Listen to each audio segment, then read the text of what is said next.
On two occasions the Shvatim were blessed. The first by Yaakov, just prior to his death, and the blessings are recorded in Bereshit 49. The second by Moshe Rabbeinu, given to the entire nation. These brachot are recorded in Devarim 33.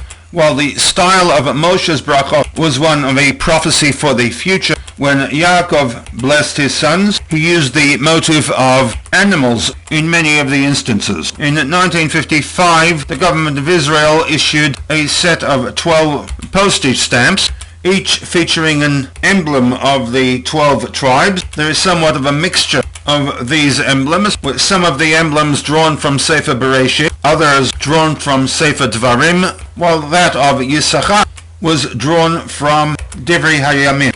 Their emblem was the sun and the star, that they were men that had understanding of the times. What is germane to the SICHAH was the descriptive presented in Bereshit 49:14, in which Yaakov foretold that the tribe of Yisachar would be involved in what we now refer to as trading between the nations. They are described as a carrier of loads, such as a donkey or as a laden camel. In the words of the pasuk, Yisachar chamor garem. Yisachar is a bony donkey, rovetz ben hamishpatayim, lying between the boundaries. And Yaakov goes on to bless Yisachar that vayar menucha kitov. He saw a resting place, that it was good, that haaret ki naama, and the land that it was pleasant. Vayet shechma lisbol. He bent his shoulder to bear the burdens. Vayehi lamas oved, and he became an indentured laborer. Obviously a blessing loaded with meaning. Rashi reads into the two pasukim that the tribe of Yisachar would eventually accept upon themselves the sovel ol Torah, the burden of the spreading of Torah knowledge amongst the nations as a whole. Again, interpreting the phrase of Vayet Shechma Lisbol, that he bent his shoulder to carry the burden.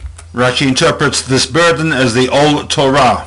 Lamas Oved, the burden of a work. Commentary of Rashi is Lipsok Lahem Horaot Shel Torah. They were the ones who were responsible for providing Psak Halacha in interpreting the Mitzvot, and also the Sidrei Iburin. They're the ones who calculate the beginnings and the ends of each of the lunar months. And here the reference is to the pasuk in Divrei Hayamim. The 200 leaders mentioned in the pasuk from Divrei Hayamim refers to the Matayim Roshi Sanhedraot Hamid, that out of their ranks they were able to produce 200 individuals who took their places in the Sanhedrin over many generations. Of concern to us is the descriptive attributed by Yaakov to Yisachar of a chamor. Firstly in pasuk 14, chamor garem, a bony donkey, and in pasuk 15, vayehi lamas oved, he was to become an indentured laborer, or as Aryeh Kaplan has it in the Living Torah, working as a slave. Rashi amplified the metaphor of the donkey with respect to Shevet Yisachar, a comparison that points to the character trait of strength and perseverance. A donkey is an animal that is mahalach bayom uvalayla, works by day and by night. Ve'ein lo lina babayit, does not need to lodge indoors. And a third characteristic trait of a chamor, rovetz ben hamish b'tayim, he transports merchandise from city to city.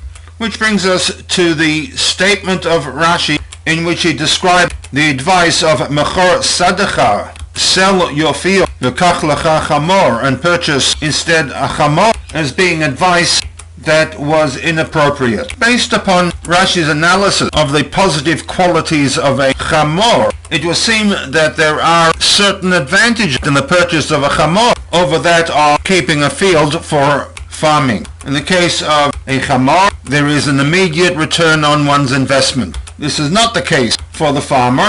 Before he sees a return on his investment in a field, there is a period of planting, preceded of course by plowing, there's weeding, there's harvesting, there's the preparation of the produce for sale, there's also the risk factor due to climatic conditions, lack of rainfall, flooding, frost, and hence one could argue that the chamor option is far better than the field option. Which begs the question, what basis does Rashi have from the standpoint of the Pshuta Shemikra that selling the field and with the proceeds purchasing a donkey a change of occupation from farming to import-export, that this is advice that is inappropriate.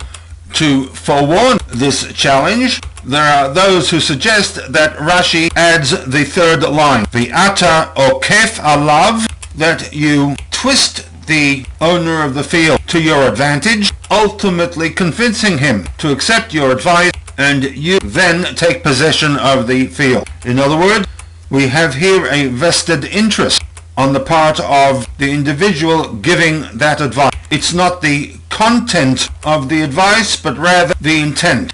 This is advice that eina hogenet law, appropriate for this particular individual. And ve'at, because your intent ultimately is to gain possession of the land. Unfortunately, there is no way to measure intent, and for this reason they have an accountability clause that ve'yareta me'elokecha ani Hashem. God, who knows the thoughts, the intent of man, will hold that individual accountable for placing the stumbling block in the path of one who is summa badavar, blind to the situation that will unfold, a situation that has resulted from the advice that had been given to him. The Rebbe, however, feels that from the standpoint of the Pshuto Shel Mikra, the justification for the additional line, V'ata okef alav v'not lahimen, is unsatisfactory. We will look at his argument in the next panel.